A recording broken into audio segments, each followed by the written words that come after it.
नमो भगवते वासुदेवाय। तीसरा अध्याय, भक्ति के कष्ट की निवृत्ति। नारद जी कहते हैं, अब मैं भक्ति, ज्ञान और वैराग्य को स्थापित करने के लिए प्रयत्नपूर्वक श्री सुखदेव जी के कहे हुए भागवत शास्त्र की कथा द्वारा उज्जवल ज्ञान यज्ञ करूँगा। ये यज्ञ मुझे कहाँ करना चाहिए? आप इसके लिए कोई स्थान बता दीजिए।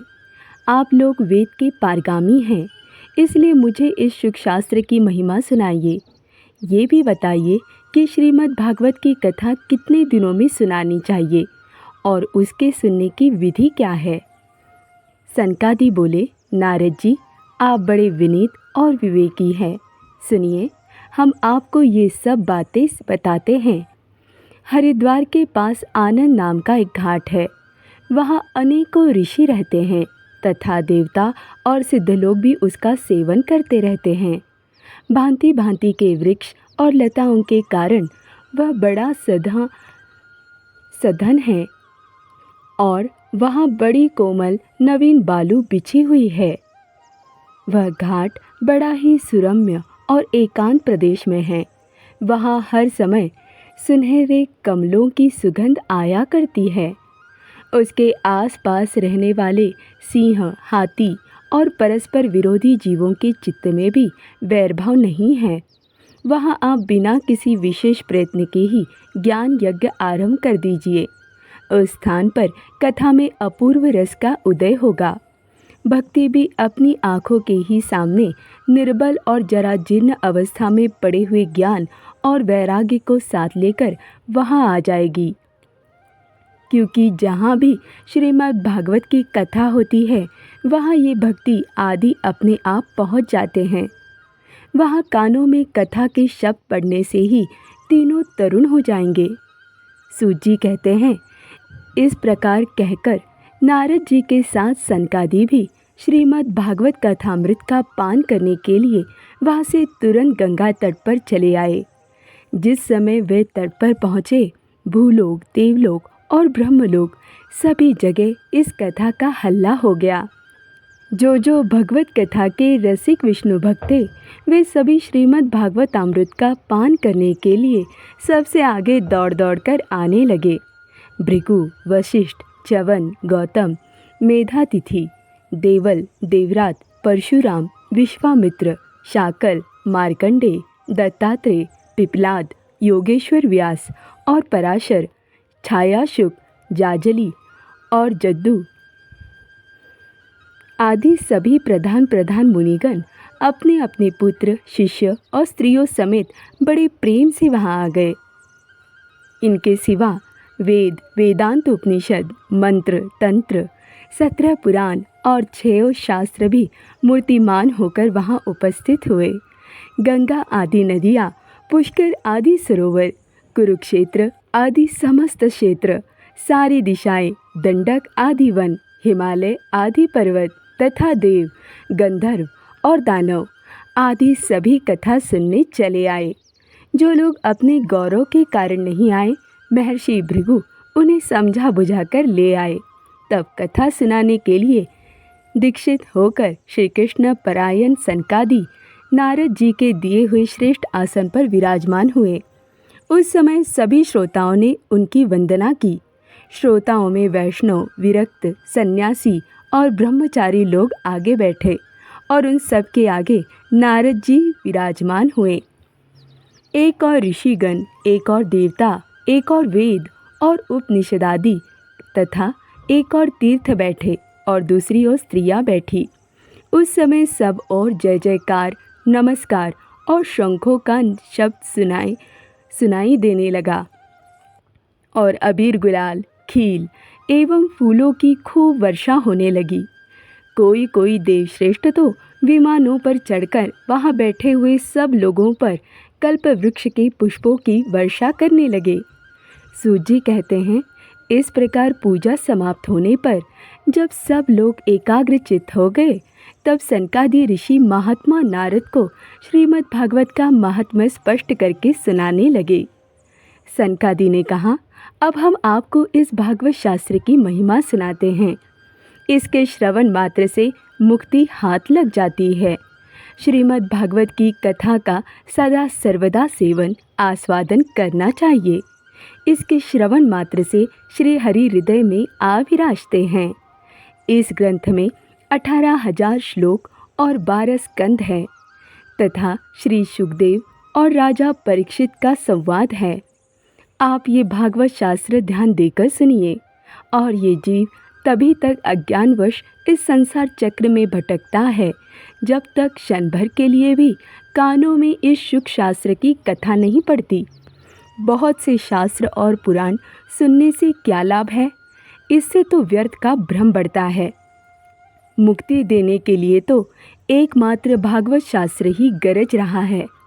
जिस घर में नित्य प्रति श्रीमद् भागवत की कथा होती है वह तीर्थ रूप हो जाता है और जो लोग उसमें रहते हैं उनके सारे पाप नष्ट हो जाते हैं। तपोधनों, जब तक लोग अच्छी तरह श्रीमद् भागवत का श्रवण नहीं करते तभी तक उनके शरीर में पाप निवास करते हैं। फल की दृष्टि से इस सुख शास्त्र कथा की समता गंगा, गया, काशी, पुष्कर या प्रयाग कोई भी तीर्थ नहीं कर सकता। यदि आपको परम गति की इच्छा है तो अपने मुख से श्रीमद् भागवत के आधे अथवा चौथाई श्लोक का भी नित्य नियम पूर्वक पाठ कीजिए। ओमकार, गायत्री, पुरुष सूक्त, तीनों वेद, श्रीमद् भागवत, ओम नमो भगवते वासुदेवाय, ये द्वादशाक्षर मंत्र, 12 मूर्ति वाले सूर्य भगवान, प्रयाग, संवत्सर रूपकाल, ब्राह्मण, अग्निहोत्र, गौ, द्वादशी तिथि, तुलसी, वसंत ऋतु और भगवान पुरुषोत्तम, इन सब में बुद्धिमान लोग वस्तुतः कोई अंतर नहीं मानते। जो पुरुष अहर्निश अर्थ सहित श्रीमद् भागवत शास्त्र का पाठ करता है उसके करोड़ों जन्मों का पाप नष्ट हो जाता है। इसमें तनिक भी संदेह नहीं है। जो पुरुष नित्य प्रति भागवत का आधा या चौथा श्लोक भी पढ़ता है उसे राजसूय और अश्वमेध यज्ञों का फल मिलता है। नित्य भागवत का पाठ करना, भगवान का चिंतन करना, तुलसी को सींचना और गौ की सेवा करना, ये चारों समान हैं। जो पुरुष अंत समय में श्रीमद् भागवत का वाक्य सुन लेता है उस पर प्रसन्न होकर भगवान उसे वैकुंठ धाम देते हैं। जो पुरुष इसे सोने के सिंहासन पर रखकर विष्णु भक्त को दान करता है वह अवश्य ही भगवान का सायुज प्राप्त करता है। जिस दुष्ट ने अपनी सारी आयु में चित्त को एकाग्र करके श्रीमद् भागवत कथामृत का थोड़ा सा भी रसास्वादन नहीं किया उसने तो अपना सारा जन्म चांडाल और गधे के समान व्यर्थ ही गवा दिया। वह तो अपनी माता को प्रसव पीड़ा पहुंचाने के लिए ही उत्पन्न हुआ। जिसने इस सुख शास्त्र के थोड़े से भी वचन नहीं सुने वह पापात्मा तो जीता हुआ भी मुर्दे के समान है। पृथ्वी के भार स्वरूप उस पशु तुल्य मनुष्य को धिक्कार है। यो स्वर्ग लोक में देवताओं में प्रधान इंद्रादि कहा करते हैं। संसार में श्रीमद् भागवत की कथा का मिलना अवश्य ही कठिन है। जब करोड़ों जन्मों का पुण्य होता है तभी इसकी प्राप्ति होती है। नारद जी, आप बड़े ही बुद्धिमान और योगनिधि है। आप प्रयत्न पूर्वक कथा का श्रवण कीजिए। इसे सुनने के लिए दिनों का कोई नियम नहीं है। इसे तो सर्वदा ही सुनना अच्छा है। इसे सत्य भाषण और ब्रह्मचर्य पालन पूर्वक सर्वदा ही सुनना श्रेष्ठ माना गया है। किंतु कलयुग में ऐसा होना कठिन है। इसलिए इसकी सुखदेव जी ने जो विशेष विधि बताई है वह जान लेनी चाहिए। कली युग में बहुत दिनों तक चित्त की वृत्तियों को वश में रखना, नियमों में बंधे रहना और किसी पुण्य कार्य के लिए दीक्षित रहना कठिन है। इसलिए सप्ताह श्रवण की विधि है। श्रद्धापूर्वक कभी भी श्रवण करने से अथवा माघ मास में श्रवण करने से जो फल प्राप्त होता है वही फल श्री सुखदेव जी ने सप्ताह श्रवण में निर्धारित किया है। मन के असंयम, रोगों की बहुलता और आयु की अल्पता के कारण तथा कलियुग में अनेकों दोषों की संभावना से ही सप्ताह श्रवण का विधान किया गया है, जो फल, तप, योग और समाधि से भी प्राप्त नहीं हो सकता। वह सर्वांग रूप में सप्ताह श्रवण से सहज में ही मिल जाता है। सप्ताह श्रवण यज्ञ से बढ़कर है, व्रत से बढ़कर है, तप से कहीं बढ़कर है, तीर्थ सेवन से तो सदा ही बड़ा है, योग से बढ़कर है, यहाँ तक कि ध्यान और ज्ञान से भी बढ़कर है। अजी, इसकी विशेषता का कहाँ तक वर्णन करें? ये तो सभी से बढ़ चढ़कर है। शौनक जी ने पूछा, सूत जी, ये तो आपने बड़े आश्चर्य की बात कही। अवश्य ही ये भागवत पुराण योग वेत्ता ब्रह्मा जी के भी आदि कारण श्री नारायण का निरूपण करता है, परंतु यह मोक्ष की प्राप्ति में ज्ञानादि सभी साधनों का तिरस्कार करके इस युग में उनसे भी कैसे बढ़ गया? सूत जी ने कहा, शौनक जी, जब भगवान श्री कृष्ण इस धराधाम को छोड़कर अपने नित्य धाम को जाने लगे, तब उनके मुखारविंद से एकादश स्कंद का ज्ञानोपदेश सुनकर भी उद्धव जी ने पूछा।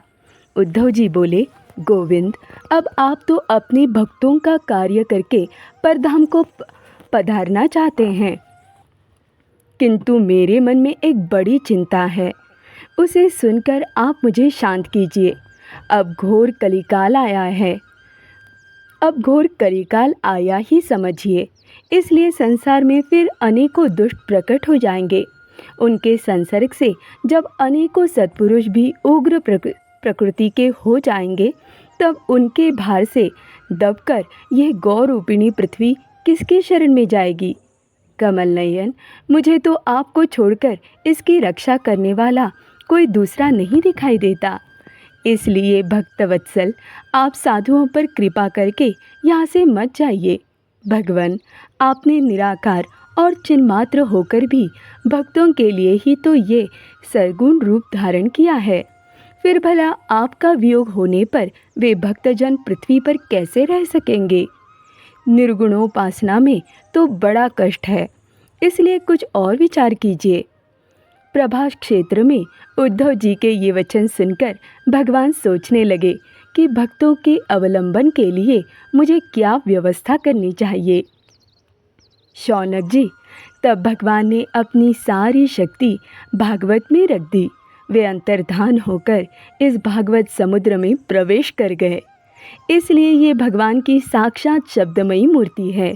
इसके सेवन, श्रवण, पाठ अथवा दर्शन से ही मनुष्य के सारे पाप नष्ट हो जाते हैं। इसी से इसका सप्ताह श्रवण सबसे बढ़कर माना गया है और कलयुग में तो अन्य सब साधनों को छोड़कर यही प्रधान धर्म बताया गया है।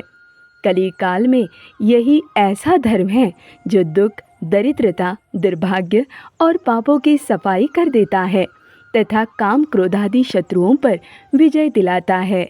अन्यथा भगवान की इस माया से पीछा छुड़ाना देवताओं के लिए भी कठिन है। मनुष्य तो इसे छोड़ ही कैसे सकते हैं। अतः इससे छूटने के लिए भी सप्ताह श्रवण का विधान किया गया है।